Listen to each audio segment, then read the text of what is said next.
Magandang gabi mga masters, bali ngayon po ay 3 videos po ma-upload ko po sa aking YouTube channel.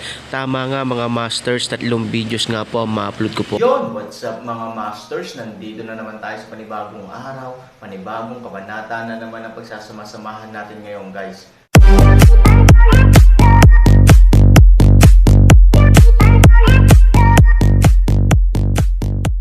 Bali mga masters, kung bago ka pa lang po sa aking YouTube channel, please click the subscribe button, lalong-lalo na po yung notification bell guys, para maging connected pa rin tayo sa isa't isa at maging updated kayo sa mga susunod ko pang video. Bali mga masters, bago natin umpisahan ng kwento ay mag-shoutout po muna tayo para sa mga solid nating tagapakinig. Sobra akong nagpapasalamat sa inyo mga Sec Masters at aking mga Emperor. Maraming salamat sa solid na pagsuporta nyo. Yun na nga mga masters, no? Bali hindi na ito patagalin. In 3, 2, 1, let's go! Mga masters, baka pwedeng hindi tayo mag-skip ng ads. Salamat mga masters. Ang bagong yugto ni Daryl sa Storytelling Channel sa YouTube mapapakinggan. Ang bagong kabanata, at dahan-dahan niyang binuksan ang pinto ng silid hapagkainan. At dahil sobrang abala ng mga kasambahay sa loob ng silid hapagkainan. At ang mga ito ay labis na nakainom ng alak. Ang mga kasambahay ay nagsasayawan at ang ilan sa kanila ay nag-alis na ng kanilang mga damit. Tanging takip sa kanilang mga dibdib lang ang kanilang suot-suot pang itaas. At sa pagpasok ni Pinunong General John sa silid hapagkainan, labis itong nagulat sa kanyang nakikita. Ang mga kasambahay ay labis na sumasayaw at ang mga damit nito ay kanilang winawagayway. Tuldok, at si Pinunong General John ay hindi nakagalaw ng ilang segundo. At maya-maya, ang pinuno ng mga kasambahay habang sumasayaw at tumatawa ay napansin si Pinunong General John. Ito si Beatrice. Si Beatrice ay agad-agad na napahinto sa pagsayaw at labis na nahihiya. Ang maganda nitong muka ay biglang namula. At si Beatrice ang pinuno ng mga kasambahay ay sinesenyasan niya ang kanyang mga kasamahan at tinuturo si Pinunong General John. Ngunit ang ibang mga kasambahay ay hindi pinapansin si Beatrice at ang lahat ay patuloy pa rin sa pagsasaya. Nang hindi tumutugon ang ibang mga kasambahay kay Beatrice, si Beatrice ay napakamot ng ulo. At nagpasya na lamang na lumapit kay Pinunong General John. At sa paglapit ni Beatrice kay Pinunong General John, ito ay hindi napansin ni Pinunong General John. Dahil ang tingin ni Pinunong General John ay nasa mga kasambahay na walang suot na damit habang sumasayaw. At si Beatrice nang mapansin niya ang tingin ni Pinunong General John sa kanyang mga kasamahan. Mas lalo itong nahiya at namula ng sobra ang kanyang muka. At si Beatrice ay hindi na nakatiis. Ito ay nagsalita ng malakas at sinabi, Pinunong General John, bakit ka bumalik dito? May naiwan ka ba na mahalagang gamit sa loob ng silid hapagkainan kaya ka tumungo ulit dito? Sabi ni Beatrice sa naiilang na tono ngunit ito ay medyo may kalakasan. Nang marinig ito ni Pinunong General John, ito ay bumalik sa kanyang ulirat, at napatingin kay Beatrice na nasa kanyang gilid. At si Pinunong General John ay medyo nagulat. At ito ay napasalita at sinabi, Nako, ikaw pala Miss Beatrice, paumanhin kong nagulat ako sa iyo. Sabi ni Pinunong General John. Nang marinig ito ni Beatrice ito ay nagsalita at sinabi, Paumanhin Pinunong General John nagulat ka sa akin. Alam ko kung bakit ka nagulat sa akin. Dahil ang iyong tingin at ang iyong ulirat ay nakafocus sa aking mga kasamahan. At nauunawaan ko naman kung bakit ganon na lamang ang iyong pagtingin sa aking mga kasamahan na walang suot na damit. Dahil baka sa buong buhay mo at bilang isang sundalo at pinunong general ng malakas na imperyo tulad ng Westrington, baka wala ka pang karanasan sa babae.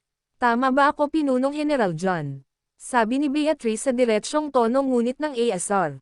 Nang marinig ito ni Pinunong General John, ito ay labis na nagulat at hindi makapaniwala na ito ay sasabihin ni Beatrice. At ang mukha ni Pinunong General John ay labis na namula sa sobrang hiya. At si Pinunong General John ay nagsalita sa nabubulol na tono at sinabi, Miss Beatrice, ano ang iyong mga pinagsasabi? Hindi ako nakatingin sa iyong mga kasamahan. At sadyang hindi ko lang napansin at naramdaman ang iyong paglapit sa akin. Sa totoo lang ang aking tinitignan ay ang mga bote ng mga alak na inumin. Sabi ni Pinunong General John sa nahihiyang tono. Nang marinig ito ni Beatrice, ito ay nagsalita at sinabi habang nakangiti, Pinunong General John, Alam ko na yan ang iyong sasabihin.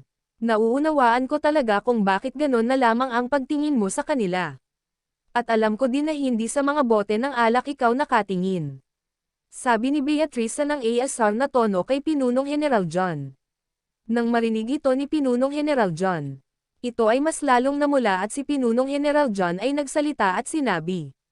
Mawalang galang na Miss Beatrice. Nagsasabi ako ng totoo, hindi talaga ako nakatingin sa iyong mga kasamahan na wala ng mga suot na damit. Nakatingin ako tanging sa mga bote ng alak lamang. At bakit ba kasi ang iyong mga kasamahan ay naghubad ng kanilang mga damit at tila ang kanilang mga damit ay winawagayway pa nila? Sabi ni Pinunong General John. Nang marinig ito ni Beatrice, ito ay tumawa at sinabi. Hahaha, sige na nga Pinunong General John. Tanging sa mga bote ng alak ka lamang nakatingin, kaya nga alam mo na walang suot na mga damit ang iba kong mga kasamahan. At ang kanilang ginagawa sa kanilang mga damit ay iyong alam na alam. Tanging sa bote ka nga lang talaga nakatingin Pinunong General John. Sabi ni Beatrice sa mapang-asar na tono. Nang marinig ito ni Pinunong General John.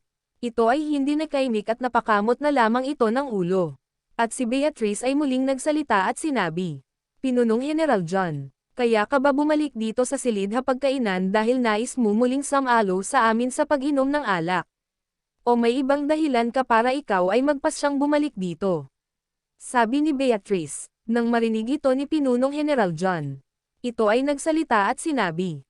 Paumanhin kong naabala kita sa aking pagpasok dito muli. Ang dahilan ng aking pagbalik dito sa loob ng silid hapagkainan ay para kumuha ng ilang piraso ng mga bote ng alak. Ako ay kukuha ng ilang piraso ng alak upang dalhin sa mga general. Sabi ni Pinunong General John. Nang marinig ito ni Beatrice, ito ay ngumiti at sinabi. Iyon ba talaga ang iyong dahilan Pinunong General John? Bakit dito ka pa nagpasyang kumuha ng mga alak sa silid hapagkainan? Sa stokan ng mga pagkain at mga inumin ay mas madami ka pang mapagpipilian na iba't ibang mga alak na naroon. At ang mga alak na nandito ngayon ay iilang na lamang dahil nainom na namin ito. Yung totoo Pinunong General John, iyon ba talaga ang iyong dahilan talaga? Sabi ni Beatrice sa nang azar na tono. Nang marinig ito ni Pinunong General John. Ito ay napakamot muli ng ulo at sinabi. Ikaw. Huwag mo kalimutan na ako ay isang pinunong general ng buong kasundaluhan. Pangalawa ako sa mataas dito sa imperyo at kaharian ni Emperor Daryl. Ang iyong mga biro ay hindi na tama. At nagsasabi ako ng totoo. Tanging ang pagkuha ko sa ilang piraso ng alak ang dahilan kaya ako naparito muli. Dahil ang mga alak na inyong dinala dito sa silid hapagkainan ay talagang napakasarap na inumin. At kanina lang galing na ako sa silid kung saan nakalagay ang mga pagkain at mga inuming alak. Subalit wala akong nakitang alak na katulad ng inyong daladala dito. Kaya naisip ko na baka may ilang mga piraso pa ng mga alak na hindi nyo pa naiinom at ako ay kukuha ng ilang piraso para dalhin sa mga general. Sana naman ay maniwala ka sa aking mga sinasabi. Sabi ni Pinunong General John sa nagpapanggap na naiinis at nagpapanggap na mga dahilan. Oo, hindi talaga tumungo si Pinunong General John sa silid kung nasaan ang mga inumin na alak at mga pagkain na nakaimbak. Ito ay naisip niya lamang na dahilan dahil tama si Beatrice, bakit hindi na lamang si Pinunong General John tumungo sa imbakan ng mga pagkain at alak para kumuha ng ilang piraso ng mga alak. Alam din ni Pinunong General John na may point si Beatrice. Kaya naisip nito na sabihin na lamang na wala na siyang nakita sa imbakan na alak na katulad ng alak na dinala ng mga kasambahay sa silid hapagkainan kanina. Maya-maya, nang marinig ito ni Beatrice, ito ay palihim na ngumiti at sinabi. Paumanhin sa aking mga nasabi Pinunong General John. Sa pagkakaalala ko kasi ang alak na dinala namin dito sa silid hapagkainan para kay Sect Master Ambrose at sa iyo Pinunong General. Ay ang klaseng ng alak na may napakadami pang bilang sa imbakan. Baka nagkakamali lang ako ng tingin kanina. Baka wala nang ang tulad ng alak na nandito ngayon sa imbakan. Kung ganun Pinunong General John, ibibigay na lang namin sa iyo ang ilang piraso ng alak na nandito ngayon. At papalitan na lamang namin ito ng ibang uri ng alak na nasa imbakan.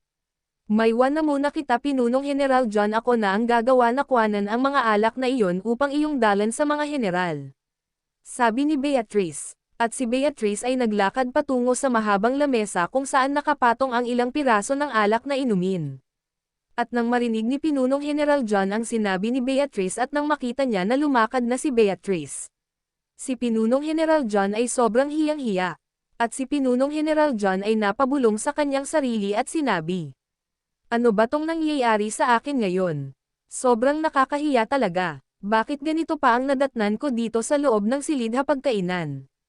At ang pinuno ng mga kasambahay na si Miss Beatrice ay nakita at napansin pa niya ako kanina na labis akong nakatingin sa mga kasambahay na walang suot na mga damit.